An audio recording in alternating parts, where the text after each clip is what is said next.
وہ بیٹھ سکتے ہیں، جگہ ہے پیچھے کوئی دری ہو، کوئی دری وغیرہ کچھ نہیں ہو، اگر ہے تو بچھا دیں تاکہ لوگ بیٹھ جائیں، اچھا لگے گا بیٹھ جائیں۔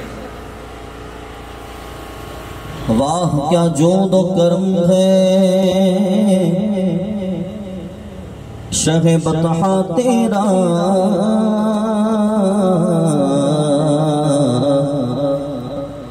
نہیں سنتا ہی نہیں مانگنے والا تیرا، اور تیرے ٹکڑا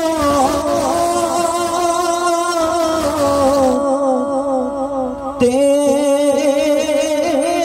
ٹکڑوں پہ پلے غیر کی ٹھوکر پہ نہ ڈال، جھڑکیاں کھائے کہاں چھوڑ کے صدقہ تیرا۔ خاموش سنیوں کہہ دو سبحان اللہ۔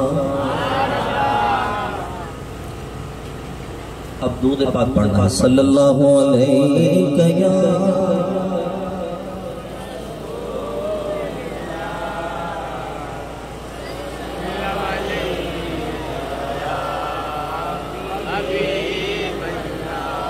سب مل کے پڑھیے صلی اللہ علیہ یا رسول اللہ وسلم علیہ یا حبیب اللہ۔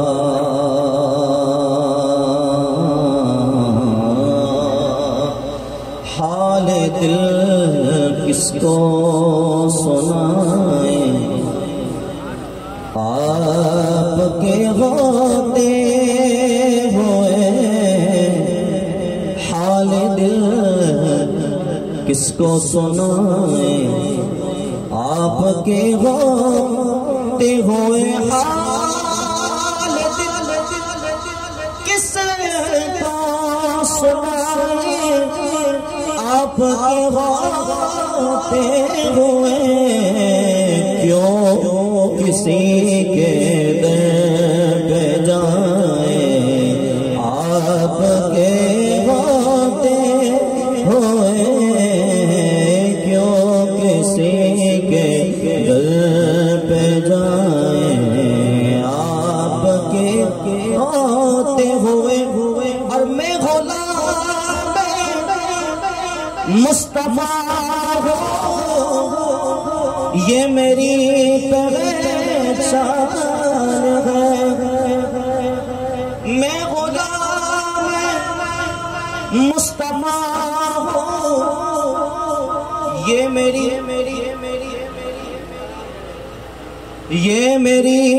پہچان ہے، غم کیوں میرے پاس آئے ہیں، آپ کے ہوتے ہوئے غم کیوں میرے پاس آئے ہیں، آپ کے ہوتے ہوئے حال دل کس کو سنائیں، آپ کے ہوتے ہوئے اور اپنا جینا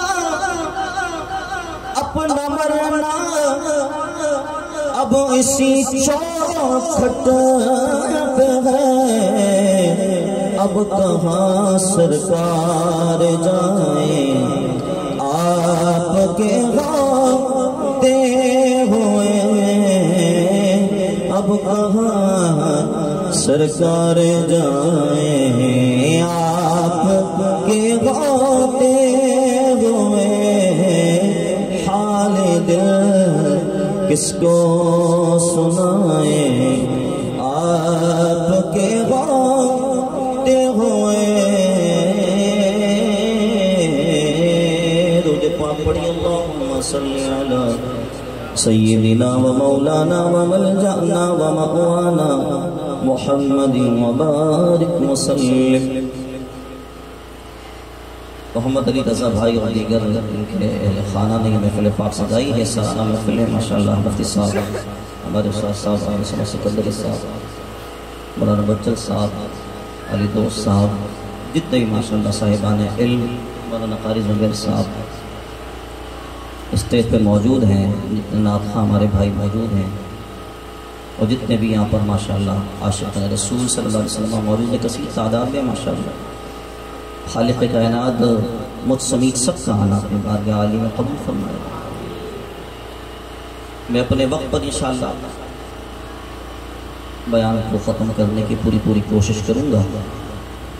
اب مجھے بار بار یہ کہنے کی ضرورت نہ پڑے کہ آپ سبحان اللہ کہہ دیں, اب سبحان اللہ کہہ دیں, اب وقت آ گیا ہے, کیونکہ آپ سارے ماشاءاللہ یہ سمجھدار ہیں, ذی عقل ہیں, ذی فہم ہیں, سب کو پتا ہے کہ کہاں سبحان اللہ کہنا ہے.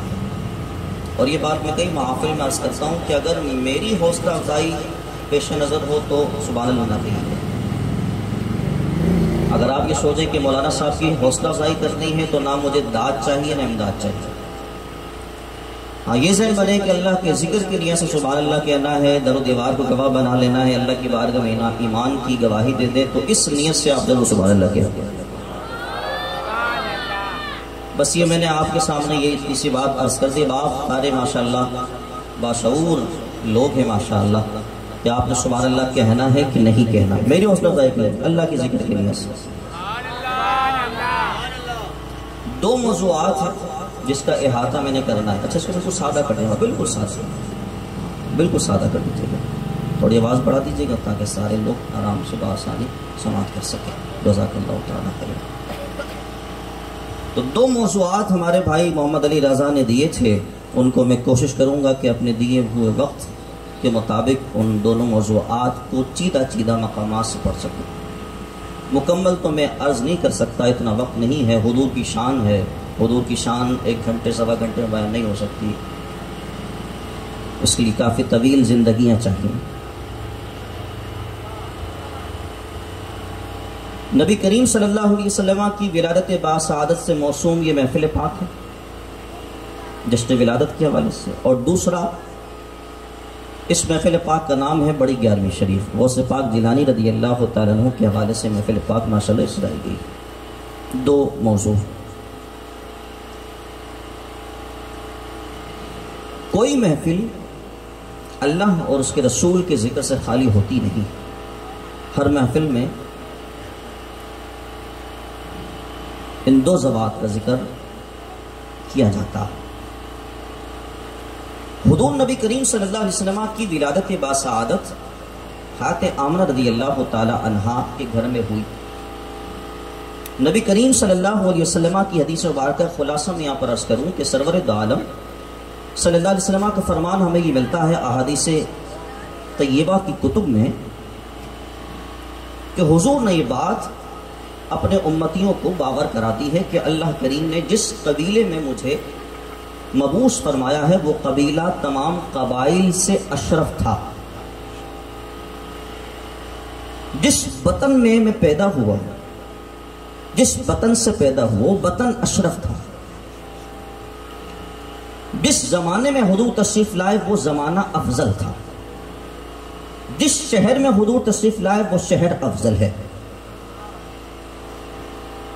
حضور سرور کائنات صلی اللہ علیہ وسلم کو خالق کائنات نے جس قبیلے کے اندر بھیجا وہ قبیلہ تمام قبائل عرب میں اشرف افضل اعلیٰ اولا تھا. حضور سرور دو عالم صلی اللہ علیہ وسلم کی شان اللہ نے اتنی بڑھائی کہ جس طرح محو حیرت میں بندہ کبھی کسی چیز کو دیکھتا ہے تو اس کا منہ کھل جاتا. خالق کائنات نے حضور کو اتنا بڑھایا کہ جہان آج بھی حضور کی اس شان کو دیکھتا ہے تو اس جہان کا منہ آج بھی کھلا ہوا ہے. حضور سرور دو عالم صلی اللہ علیہ وسلم کی شان اللہ نے اتنی اعلیٰ کی. سورہ یاسین شریف میں جب آپ اس کا مطالعہ کریں اس کی تفسیر کا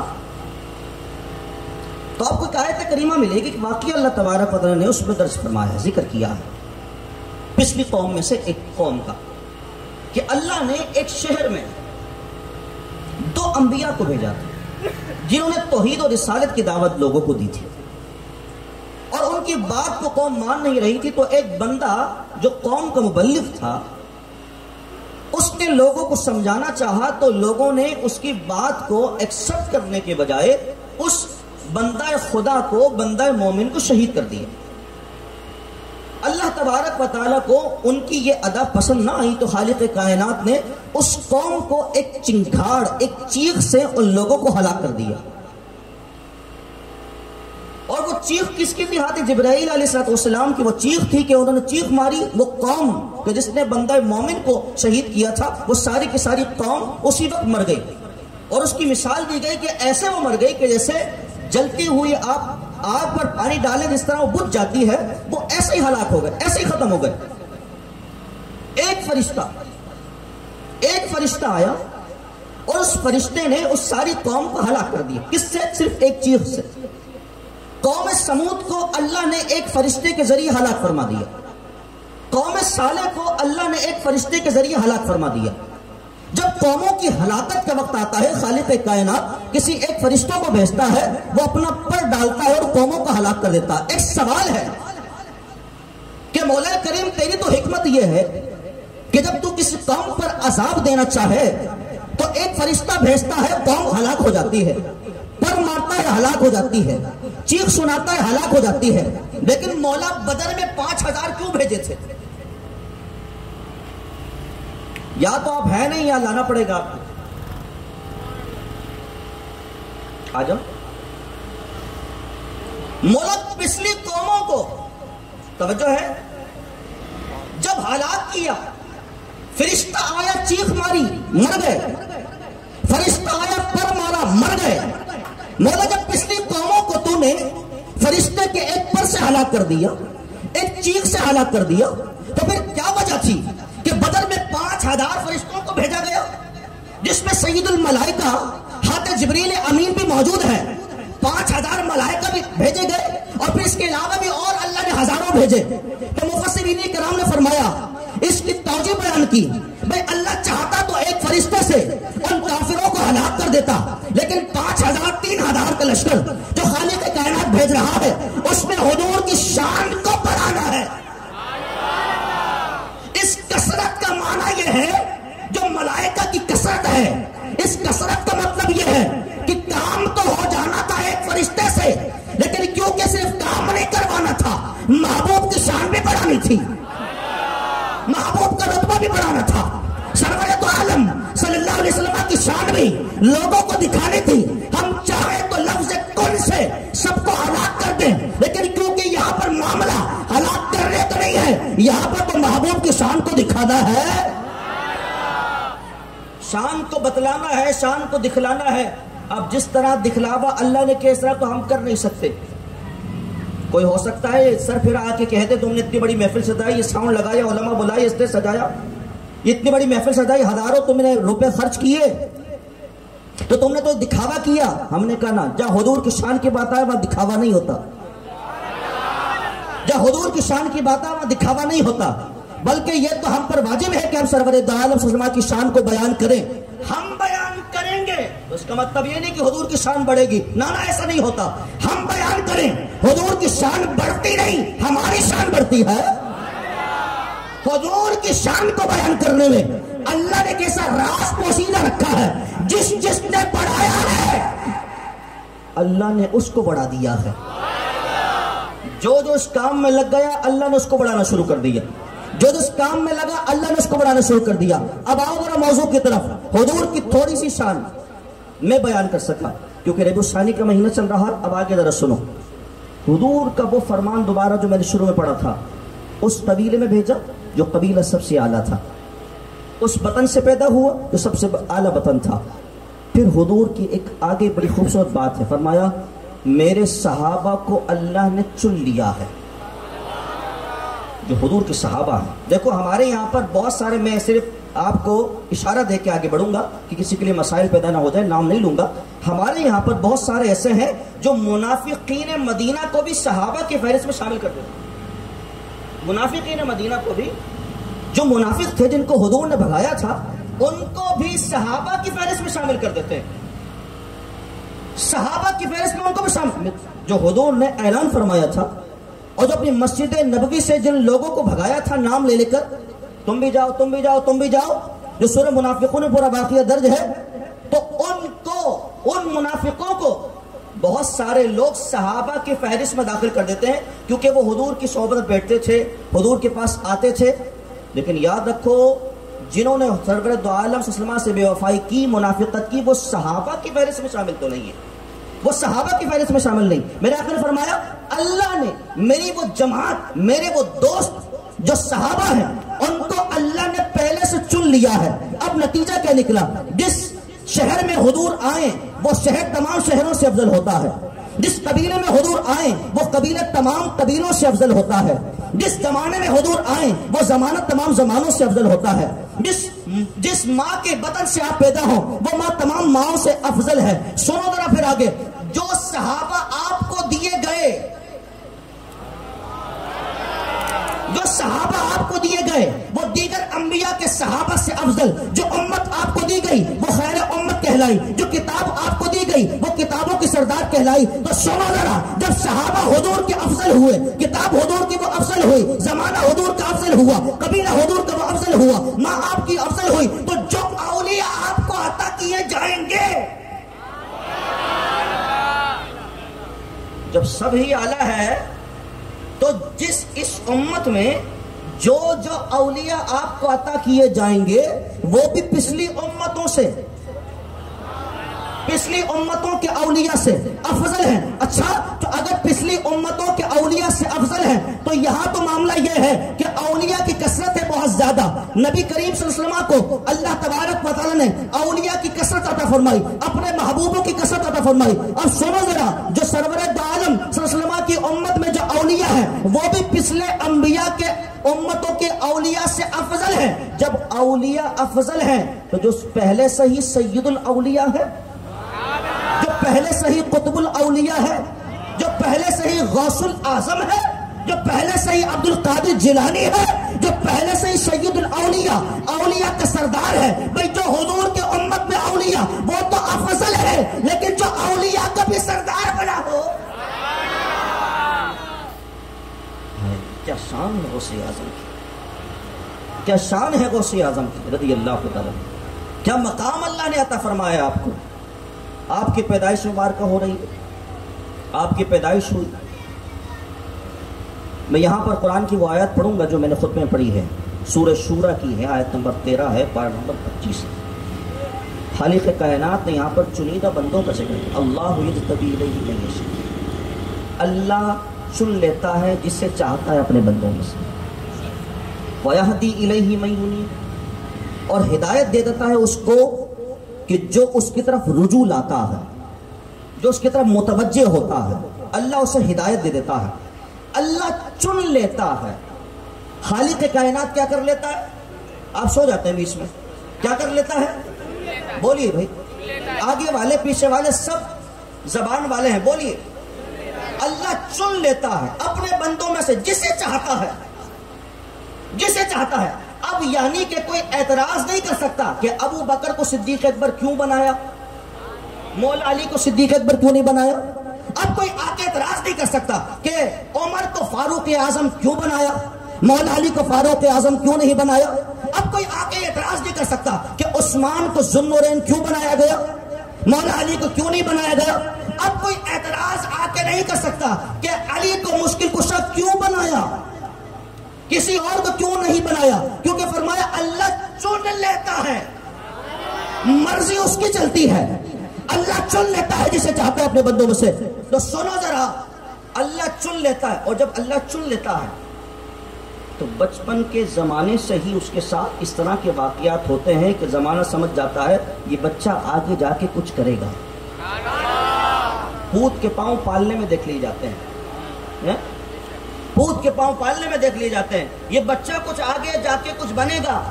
کچھ آگے جا کے بڑا کرے گا، کچھ آگے جا کے کوئی بڑا اس نے نام کرنا ہے، کوئی کام کرنا ہے، کوئی اللہ نے اس پہ کوئی ذمہ داری لگائی ہے، خالق کائنات بچپن سے ہی ایسے اشارے لوگوں کو دے دیتا ہے کہ پتہ چل جاتا ہے۔ آؤ ذرا غوث اعظم کا بچپن سنتے ہیں، غوث اعظم کا بچپن سنتے ہیں۔ ابھی پیدا نہیں ہوئے کہ آپ کے والد گرامی ابو صالح موسیٰ جنگی دوست رحمت اللہ تعالی کہتے ہیں، فرماتے ہیں کہ ولادت کی شب تھی، میں نے خواب دیکھا نبی کریم صلی اللہ علیہ وسلم تشریف لے کر آ گئے، آپ کے ساتھ آپ کے صحابہ بھی موجود ہیں، بہت سارے اولیاء بھی ہیں۔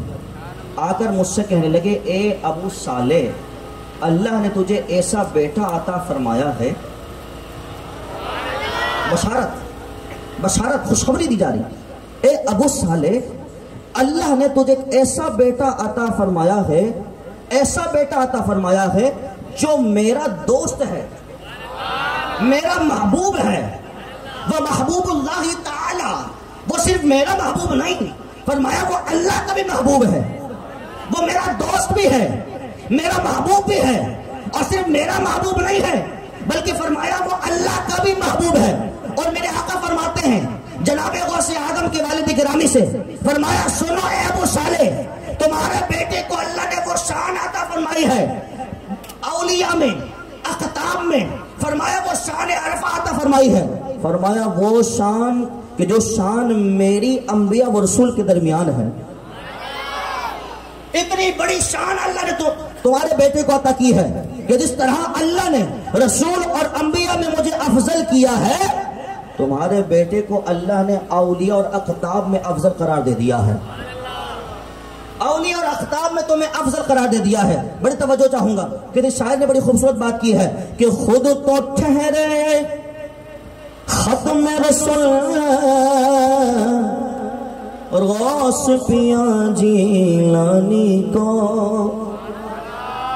خود تو ٹھہرے ختم رسول اور غوث پیاں جیلانی کو، ولیوں کا سردار بنایا، ولیوں کا سردار بنایا میرے مدنی آقا نے، ولیوں کا سردار بنایا میرے مدنی آقا نے۔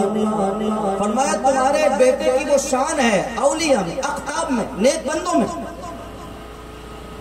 جیسے میری شان ہے کشانی بین الانبیاء والرسل، جس طرح میری شان انبیاء و رسول میں ہے کہ افضل بنایا مجھے، اسی طرح اولیاء اقطاب میں اللہ نے تیرے بیٹے کو افضل بنا دیا ہے۔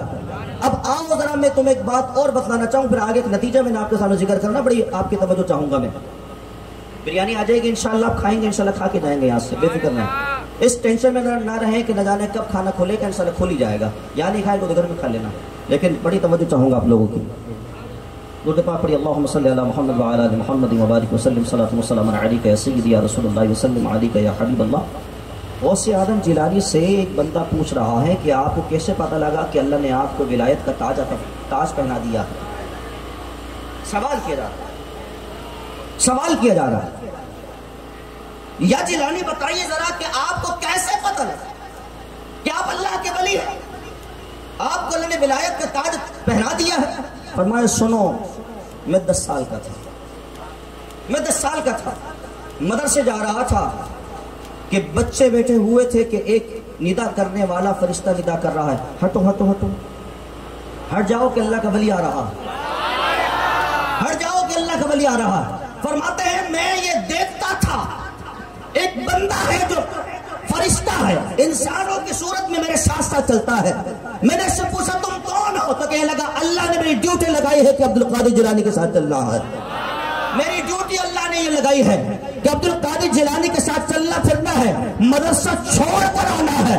فرماتے ہیں جب میں شاگردوں میں جا رہا ہوں، جب میں اسٹوڈنٹس میں جا رہا ہوں، جب میں طالب علم کی مجلس میں بیٹھ رہا ہوں، ایک ندا کرنے والا ندا کر رہا ہے، ہٹ جاؤ اللہ کا ولی آ رہا ہے، ہٹ جاؤ کہ اللہ کا ولی آتا ہے. فرماتا ہے میں سمجھ گیا کہ اللہ نے مجھے ولایت کا تاج عطا فرمایا.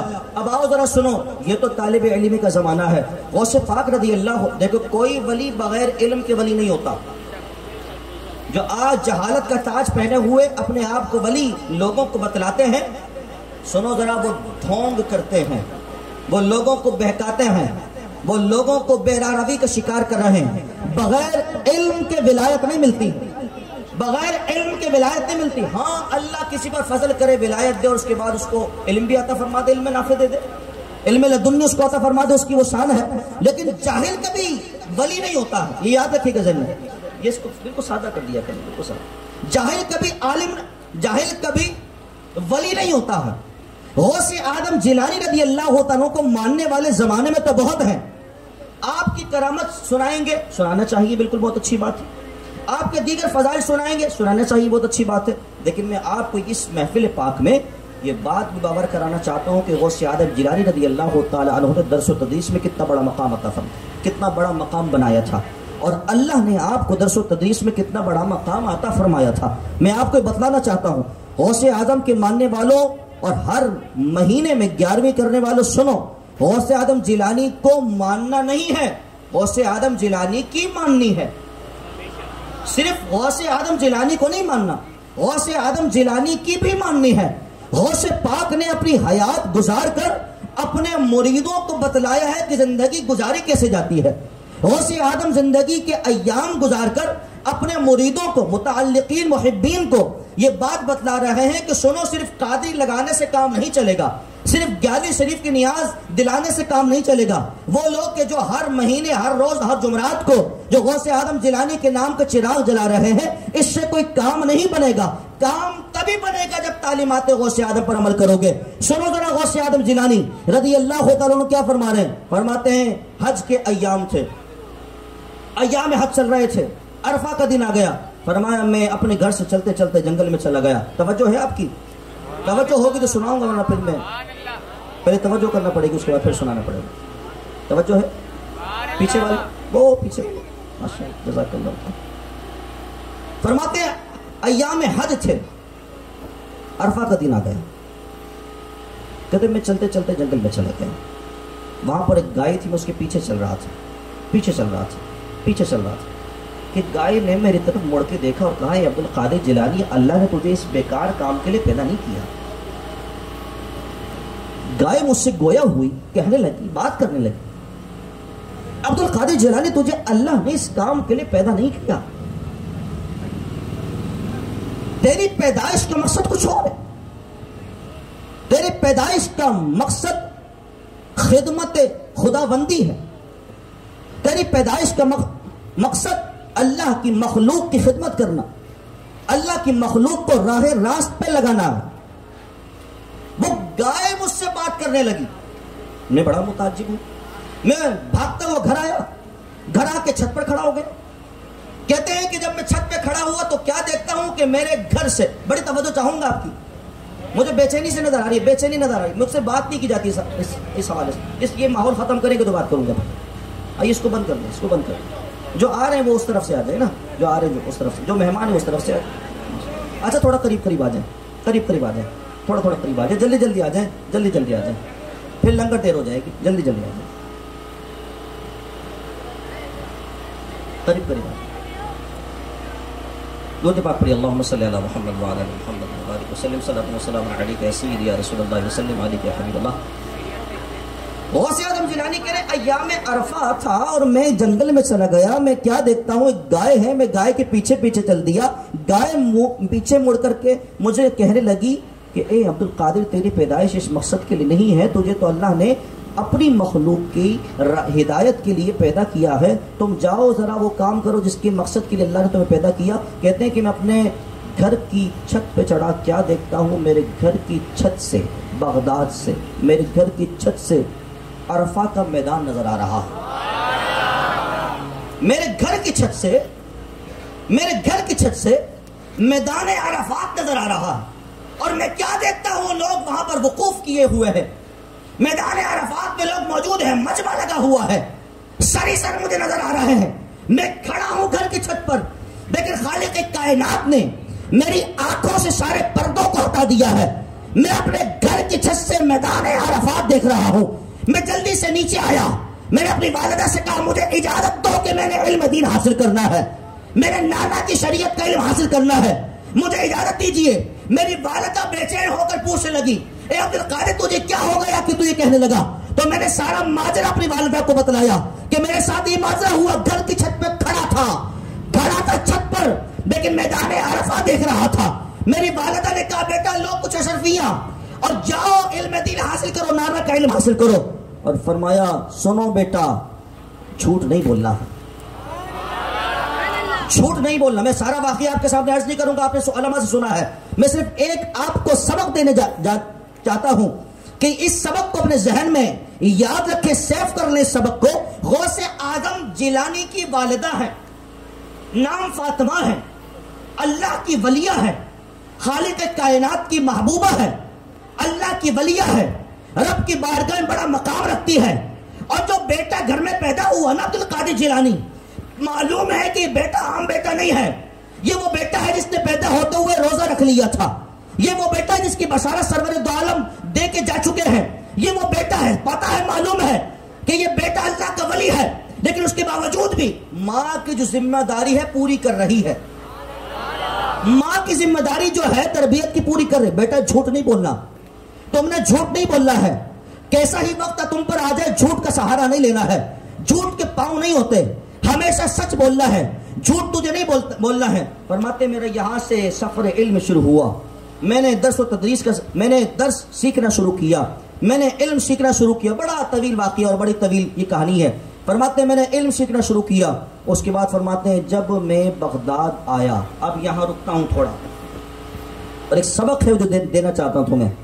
غوث اعظم جیلانی، توجہ چاہوں گا بڑی، کہ والد گرامی اللہ کے ولی، والدہ اللہ کی ولیہ، دادا اللہ کے ولی، دادی اللہ کی ولیہ، نانا اللہ کے ولی، نانی اللہ کی ولیہ، غوث اعظم جیلانی کے بھائی اللہ کے ولی، آپ کی بہن اللہ کی ولیہ، غوث پاک کی اولاد پاک اللہ کے ولی، تمام لوگوں کو اللہ تبارک و تعالی نے ولایت کا تاج عطا فرمایا۔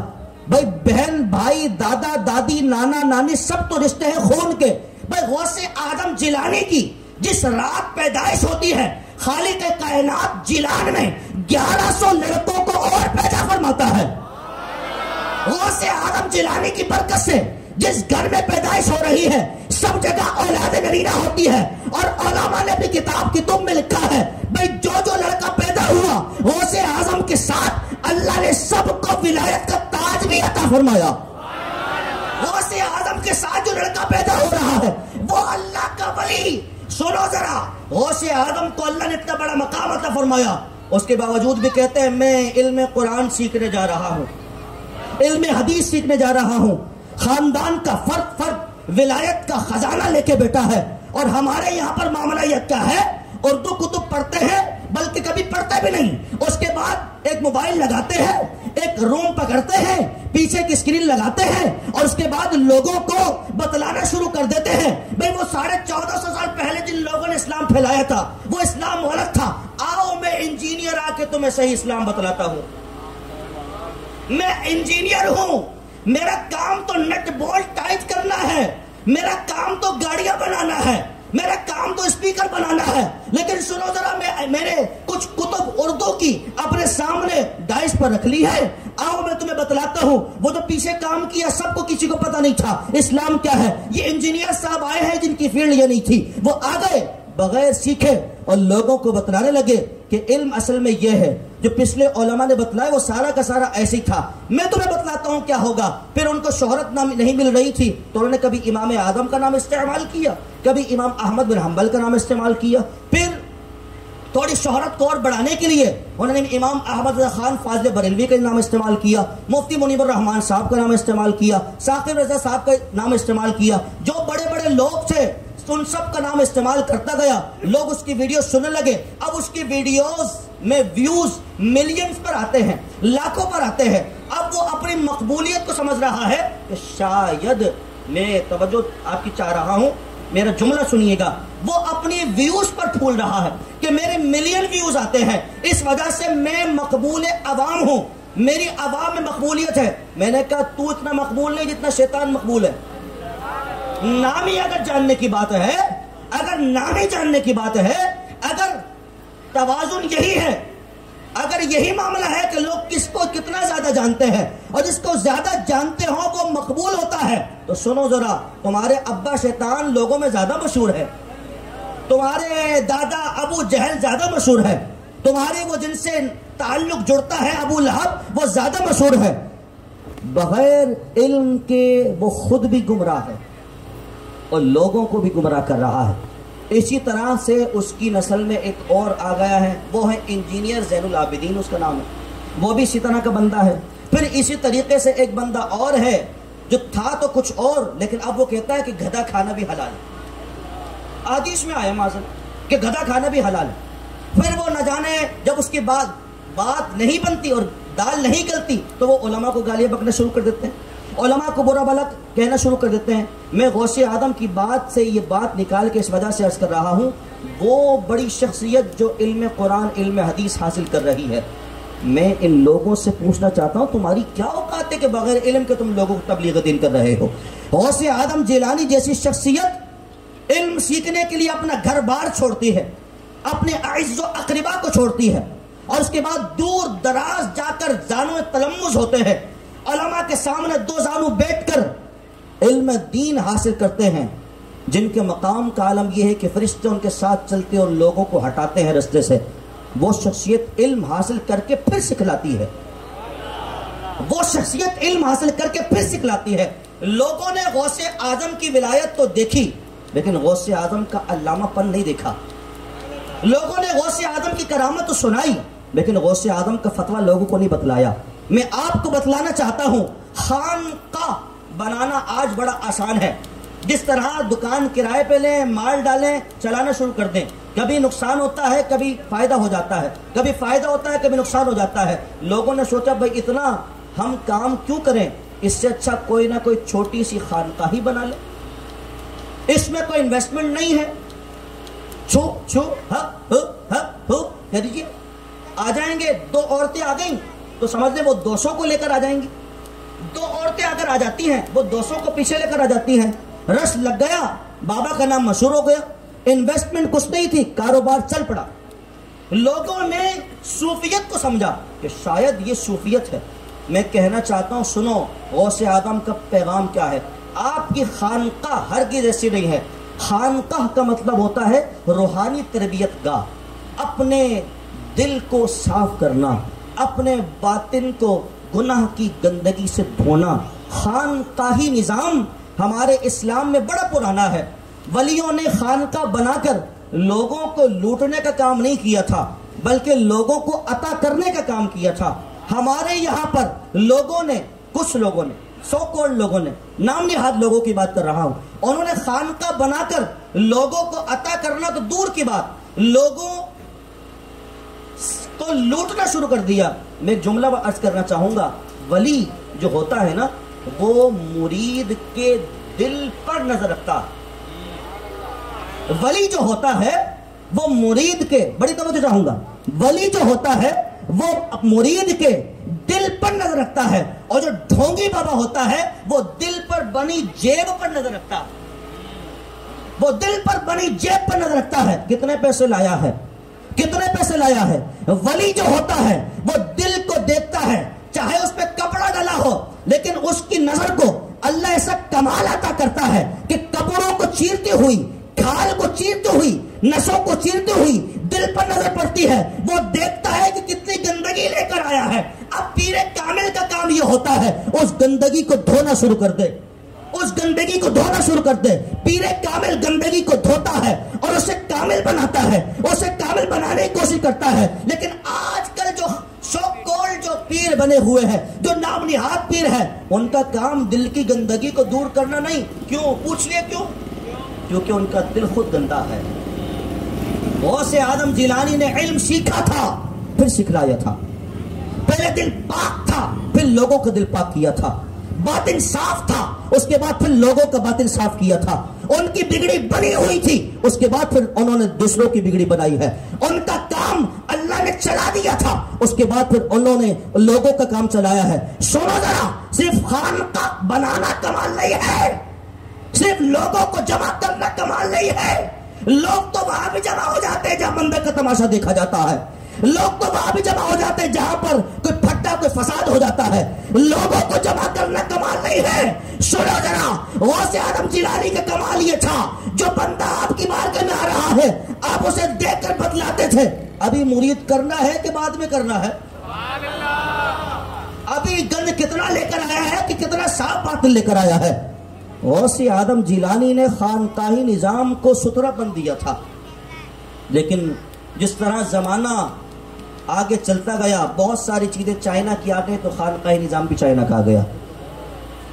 چلے تو شام تک، نہ چلے تو وہ والی بات، چلے تو چاند تک نہ چلے تو شام تک، وہ والی بات ہے کہ چلا تو اب دیکھیں نا ہمارے یہاں پر ایسے پیروں کو شلوار والے پیر، ناڑے والے پیر، شلوار والے پیر، کبا والی سرکار، کبوتر والے پیر، انڈے والے بابا، جھاڑو والے بابا، تیل والے بابا، بسترے والے بابا، دوپٹے والے بابا، تھپڑا والی سرکار، گلے لگانے والی سرکار، یہ سرکاریں کہاں سے آئیں؟ میرے سرکار نے تو یہ راستہ نہیں بتلایا تھا،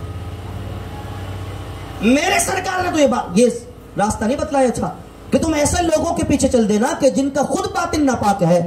میرے سرکار تو یہ بات نہیں بتلا رہے تھے۔ اورنگزیب کے زمانے میں ان کے محل میں ایک شخص آتا ہے اور کہتا ہے میں بہروپیہ ہوں، میں بہروپیہ ہوں، اپنا روپ بدل لیتا ہوں اور ایسا روپ بدلتا ہوں کہ کوئی بندہ مجھے پہچان نہیں سکتا کہ میں اصل ہوں کیا۔ فرمایا ٹھیک ہے، اگر تو نے ہمیں دھوکہ دے دیا تو ہم بھی تیرے فن کے کمال کو سراہیں گے اور تجھے مالا مال کریں گے۔ کہا ٹھیک ہے۔ دن گزرتے گئے گزرتے گئے گزرتے گئے اور کیا ہوا کہ بادشاہ بیمار پڑ گئے، کسی مہم سے آ رہے تھے، بادشاہ بیمار پڑ گئے، دوائیں کی گئیں، بادشاہ صحتیاب ہو گئے اور صحتیاب ہونے کے بعد ہاں جو ان کا دربار تھا، جو شہر تھا، وہاں پر گویا کہ شادی کا سما ہے، ہر طرف خوشی کہ بادشاہ سلامت آج صحتیاب ہو گئے اور اب دربار میں کرسی پر بیٹھے گے، ان کے دید سے اپنی آنکھوں کو نم کریں گے اور ٹھنڈی کریں گے۔ بادشاہ سلامت اپنے دربار میں آ کے بیٹھے کہ ایک بندہ آیا اور آ کے دربار میں اعلان ہوا کہ ایران سے ایک طبیب آیا ہے جس کے پاس بہترین ادویات ہیں۔ وہ بوڑھا شخص جس کی بھویں نیچے پلکیں اس کی سفید تھیں، چہرے سے اس کی بزرگی عیاں تھی، پیچھے خادموں کی قطار لگی ہوئی تھی، وہ آیا بادشاہ سلامت کے پاس ایک کٹورا لے کر۔ جیسے ہی بادشاہ کے کان کے قریب پہنچا، چومنا چاہا چہرے کو، تو بادشاہ نے آہستہ آواز میں کہا میں نے تجھے پہچان لیا، میں نے تجھے پہچان لیا۔ یہ جواب سننا تھا کہ دل چکنا چور ہو گیا، ٹوٹا دل لے کر پھر روتا رہا، کیا کروں کیا کروں کیا کروں۔ بادشاہ نے سارا فن میرا چکنا چور کر دیا، مسمار کر دیا، مٹی میں ملا دیا۔ پھر کئی مہینوں بعد اس کے ذہن میں خیال آیا، عید کا سما تھا، بادشاہ سلامت نے عید پڑھی یا پڑھائی اور اس کے بعد وہ اپنے دربار میں بیٹھے تھے کہ ایک بندہ برابر سے اٹھا اور اس نے کہا ایک بڑا بہترین قیمت، بڑا بہترین آلہ میں آپ کے کے لیے ایک نگ لے کر آیا ہوں، بڑا اعلیٰ نگ ہے، ہزاروں سال بعد یہ نگ ملتا ہے، آپ کے لایا ہوں۔ جیسے ہی نگ پیش کرنے کی کوشش کی، بادشاہ سلامت نے کہا میں نے تجھے پہچان لیا، میں نے تجھے پہچان لیا۔ اب کی بار کا جو وار تھا وہ تو دل کو، سینے کو، سب کو چیرتا ہوا چلا گیا۔ مہینوں تک اسی داغ لے کر بیٹھا رہا، اسی درد میں بیٹھا رہا۔ اس کے بعد کیا ہوا کہ مشہور ہوا کہ حیدرآباد دکن کے لوگوں نے بغاوت کا اعلان کر دیا ہے۔ بادشاہ سلامت اپنی پوری فوج لے کر، بنفس نفیس خود تلواریں لے کر حیدرآباد دکن سے لوگوں کے لیے لڑائی لڑنے کے لیے جا رہے ہیں۔ جنگلوں کا راستہ انہوں نے طے کیا، جو مزار آتا تھا وہاں پر حاضری دیتے تھے، جو مزار آتا تھا وہاں پر حاضری دیتے تھے۔ کیا دیکھتے ہیں پہاڑ پر بڑا رش لگا ہوا ہے، لوگوں کی قطار در قطار ہے، لوگوں کا ہجوم ہے۔ ایک خادم کو بھیجا، پوچھ کر آؤ کیا ماجرا ہے۔ خادم پوچھ کر آؤ تو کہا کہ یہاں پر ایک بزرگ ہے جو بڑے سالوں سے یہاں پر بیٹھے ہوئے، کسی سے بات نہیں کرتے، نہ کھاتے نہ پیتے، بس آنکھیں بند کیے بیٹھے رہتے ہیں، کسی پر کوئی توجہ نہیں کرتے ہیں۔ کئی سالوں سے یہاں بیٹھے لوگ ان کی زیارت کے لیے یہاں پر آئے ہیں۔ فرمایا اچھا اللہ کے ولی ہیں تو ہم بھی جائیں گے۔ آپ نے نیا کرتا زیب بدن کیا، غسل کیا اور باادب طریقے سے آپ اس بزرگ کے دروازے پر پہنچے. خادم نے کہا رک جائیے، ابھی پیر صاحب کی اجازت نہیں ہے. تھوڑی دیر بعد پیر صاحب نے کہا بلا لو. بادشاہ سلامت بادشاہ اورنگزیب بڑے ادب کے ساتھ پیر صاحب کے سامنے 2 زانو بیٹھے ہیں اور پیر صاحب آنکھیں بند کی، خاموش، کچھ بات نہیں کر رہے. اورنگزیب پر اور رعب اور دبدبہ طاری ہو گیا. ڈرتے ڈرتے بادشاہ وقت نے کہا عالیجہ ایک مہم کے لیے جا رہا ہوں، دعا کیجئے کامیاب ہو جاؤں. یہ بزرگ کوئی جواب نہیں دے رہے، کوئی جواب نہیں دے رہے. جب بادشاہ سلامت نے دیکھا کوئی جواب نہیں دیتے، وہ اٹھنا چاہ رہے تھے. خادم چلا گیا، پوری تنہائی تھی. بادشاہ سلامت اٹھے، ہاتھوں کو چومنا چاہا کہ وہ اس بزرگ، اس پیر، اس بابا نے اپنا جبہ اتار کے کہا بادشاہ سلامت اب نہیں، میں 2 مرتبہ آپ کو دھوکہ دے چکا ہوں، لیکن اب سنو میں وہی ہوں بہروپیہ، میں وہی بہروپیہ ہوں. 2 مرتبہ آپ نے مجھے پہچانا، آج نہ پہچان سکے لیکن میں اتنی بے ادبی نہیں کر سکتا کہ آپ میرے ہاتھوں کو چومیں، اتنی بے ادبی نہیں کر سکتا. بادشاہ سلامت نے کہا ہم تیرے فن کو مان گئے، تیرا فن کمال تک پہنچا ہوا، ہم تیرے فن کو پہچان گئے کہ تو واقعی بہروپیہ ہے. یہ اشرفیوں کی تھیلی لے، اور جب ہم مہم سر کر کے آئیں گے اس کے بعد پھر آنا ہمارے دربار میں، پھر تجھے انعام و اکرام سب کے سامنے دیں گے. ابھی صرف اشرفیوں کی تھیلی لے. اس نے کہا نہ میں اشرفیوں کی تھیلی تم سے نہیں لیتا. جب میں نے پیری کا لبادہ اوڑھا تو وقت کا بادشاہ میرے قدموں میں آ گیا، وقت کا بادشاہ میرے قدموں میں آ گیا. اگر میں واقعی اللہ کی عبادت کروں تو مجھے کتنا مقام و مرتبہ مل جائے گا. یہ کہتے چیختا ہوا اس دربار سے، اس خانقاہ سے وہ بھاگتا ہوا بھاگ گیا. بادشاہ سوچنے لگا اللہ اللہ، اس سے پہلے کتنے ایسے لوگ ہوں گے جو دھوکہ دے چکے ہوں گے، اس سے پہلے کتنے ایسے لوگ ہوں گے جو دھوکہ دے چکے ہوں گے. یاد رکھو دھوکہ صرف پچھلے زمانے میں نہیں چلتا تھا، اس زمانے میں بھی چل رہا. اس زمانے میں صرف نہیں چلتا، پچھلے زمانے میں بھی چل رہا ہے. غوث اعظم جیلانی کی علمی قد جب لوگوں کے سامنے ظہور پذیر ہوئی تو بڑے بڑے علماء 100 فقیہ آپ کی بارگاہ میں آئے سوالات پوچھنے کے لیے. ہر فقیہ اعلیٰ سے اعلیٰ سوالات تیار کر کے، بس میں بیان کو ختم کر رہا ہوں. آپ لوگ اتنے پریشان نظر آ رہے ہیں کہ مجھے پوچھنے پر مجبور کر دیا کہ مسئلہ ہے، مسئلہ ہے. تو اچھا توجہ سننا ہے، کہہ دیجئے سبحان اللہ. واہ واہ واہ، توجہ سے سننا. میں سمجھا شاید نہ جانے کہ مدینے پہنچ گیا شاید. غوث اعظم جیلانی کا جب علم قد لوگوں کے سامنے نمودار ہوا کہ واہ اتنا اعلیٰ بندہ، اتنا اعلیٰ بندہ. 100 فقیہ آ گئے سوال پوچھنے کے لیے، بڑے مشکل سوال تیار کر کے. غوث اعظم جیلانی بیٹھے تھے کہ 100 کے 100 بیٹھے. غوث اعظم جیلانی نے ایک نگاہ اٹھائی، سب کے سب سوالات بھول گئے، سب کے سب سوالات بھولے. اپنے سینے کو چاک کیا، پگڑیاں اتار دیں. پھر غوث اعظم ممبر پر جلوہ گر ہوئے، فرمایا سنو تمہارے سوالات یہ تھے، جوابات یہ. تمہیں بتلانے کی ضرورت نہیں ہے، میں تمہارے سوالات بھی بتلا دیتا ہوں، جوابات بھی بتلا دیتا ہوں. تم نہ بتلاؤ کہ اپنے سینے میں کیا راز لے ہو، کیا سوالات لے کر آئے ہو. سنو ذرا میں بتلاؤں ذرا کہ علمی دنیا میں غوث اعظم جیلانی کا کیا مقام ہے. آپ کے فتح وجات عراق تک جاتے تھے. آپ کے فتح وجات لوگ پڑھتے تو حیران و ششدر لے جاتے کہ یہ کیا لکھا ہے، یہ کتنے اعلیٰ جوابات لکھے ہیں. ایک بندے نے طلاق کا فیصلہ کیا، اپنی بیوی کو طلاق دیتا ہوں، جسے طلاق معلق کہا جاتا ہے. اپنی طلاق کو معلق کیا، لٹکا دیا اس نے، اور طلاق اس جملے سے دی کہ میں ایسی عبادت کروں گا کہ جب میں وہ عبادت کر رہا ہوں تو کوئی بندہ اس میں کوئی عبادت نہ کر رہا ہو. اگر میں ایسی عبادت نہ کر سکوں تو میری بیوی پر طلاق مغلظہ 3 طلاقیں. یہ اس نے قسم کھا لی. اس طلاق کو کہتے ہیں طلاق معلق، جو فوراً نہیں ہو جاتی. اب یہ سوال علماء عراق کے پاس جا رہا ہے کہ عالیجہ ایسی قسم اس نے کھا لی ہے، اب اسے بتلاؤ ذرا کیا کرے. طلاق کی قسم تو کھا گیا، اب طلاق کو اس نے لٹکا دیا، معلق کر دیا، اب کیا کرے. سب کے سب حیران ہیں کہ کرے تو کیا کرے، سب عاجز ہیں، کوئی سوال کا جواب نہیں دے رہا. اس کے بعد کیا ہوا کہ زمانے کے بہت بڑے عالم جو غوث اعظم بھی ہیں اور عالم اعظم بھی ہے، جو غوث اعظم بھی ہیں، عالم اعظم بھی ہیں اور مفتی اعظم بھی ہیں، ان کے پاس سوال آیا کہ عالیجہ ایسی قسم کھا گیا ہے بندہ، کرے تو کیا کریں. آپ نے فرمایا کوئی مسئلہ نہیں، یہ تو کوئی سوال ہی مشکل نہیں. میں جواب دے دیتا ہوں، اس پر عمل کرے اس کی طلاق ختم ہو جائے گی۔ فرمایا بتلائیے کیا کریں؟ فرمایا اس سے کہو کہ مکے جائے اور مکے جا کر جو طواف کا جو صحن کعبہ ہے اسے خالی کروائے مطاف کو، اور وہاں پر مطاف کو خالی کروا کے اکیلا طواف کرنا شروع کر دے۔ یہ وہ عبادت ہے کہ دنیا میں کسی اور جگہ نہیں کی جا سکتی، نہ کسی اور جگہ کی جا سکتی ہے، اور جب وہ اکیلا کرے گا تو کوئی دوسرا اس کے ساتھ شامل نہیں ہوگا۔ فرمایا یہ عبادت کر لے، اس کی قسم ٹوٹ جائے گی، ختم ہو جائے گی۔ جب علماء عراق کے پاس جب یہ مسئلے کا جواب پہنچا تو لوگ حیران و پریشان کہ جو مسئلے کا جواب ہم نہ دے سکے وہ علامہ عبد القادر دے چکے ہیں۔ لوگوں کو تو بس یہی پتا ہے نا کہ غوث اعظم کرامت دکھاتے تھے، وہ ڈوبی کشتی کو تیرا دیتے تھے، وہ فلاں کام کر دیتے تھے، وہ مرغی پر ہاتھ رکھ کے قم زندہ کہتے تھے، وہ مرغی زندہ ہو جاتی، کرامت حق ہے۔ لیکن میں پوچھنا یہ چاہتا ہوں کہ اگر عبد القادر جیلانی کا تعارف اگر مفتی عبد القادر جیلانی کے نام سے ہو تو کتنا اچھا۔ اگر عبد القادر جیلانی کا تعارف اگر محدث اعظم بغداد کے نام سے ہو تو کتنا اچھا۔ اگر غوث اعظم جیلانی کا تعارف اگر مفسر قرآن سے ہو تو کتنا اچھا ہوگا کہ آپ کے بارے میں کتنی بڑی پیاری بات طبقات الکبریٰ میں لکھی ہے۔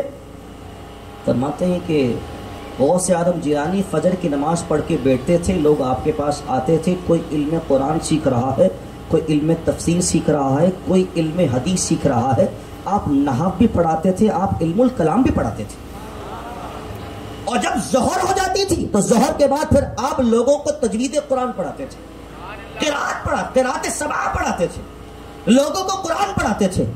غوث اعظم جیلانی یہ تھے، یہ اصل بات یہ بتلانی ہے لوگوں کو، جو لوگوں نے سمجھا کہ حق ہو کر کے ہم صرف غوث اعظم کو مان رہے ہیں۔ نانا غوث اعظم نے تو علم حاصل کیا، 32 سال آپ نے درس و تدریس کی ہے، 32 سال آپ نے درس و تدریس کی، فتح وجات دیے، آپ نے لوگوں کو مسائل شرعیہ سکھلائے، لوگوں کو علم قرآن علم حدیث بتلایا، 32 سال کا عرصہ گزارا ہے، 32 سال کا عرصہ، یہ کوئی چھوٹا عرصہ نہیں ہوتا۔ غوث اعظم جیلانی رضی اللہ عنہ کی زندگی قال اللہ تعالی اور قال الرسول کی صداؤں سے آپ کی زندگی معطر اور معطر ہے آپ کی زندگی، اتنا آپ نے علم لوگوں کو سکھلایا۔ درود پاک پڑھی، اللہم صلی علی محمد وعلی آل محمد وبارک وسلم، صلاۃ و سلام علیک یا سیدی یا رسول اللہ وسلم علیک یا حبیب اللہ۔ بس میں آپ کے سامنے آخری بات عرض کر کے میں اجازت چاہوں گا کہ غوث اعظم جیلانی رضی اللہ عنہ کی مجلس سے پاک سجی ہوئی ہے۔ ایک بندہ آتا ہے جس کا نام سنان ہے، وہ عیسائی ہے، راہب ہے، پادری ہے عیسائیوں کا، آتا اور کہتا ہے کہ لوگوں سنو، میں اسلام سے انسپائر ہو گیا، مجھے اچھا لگنے لگا اسلام، اور میں ایمان قبول کرنا بھی چاہتا ہوں۔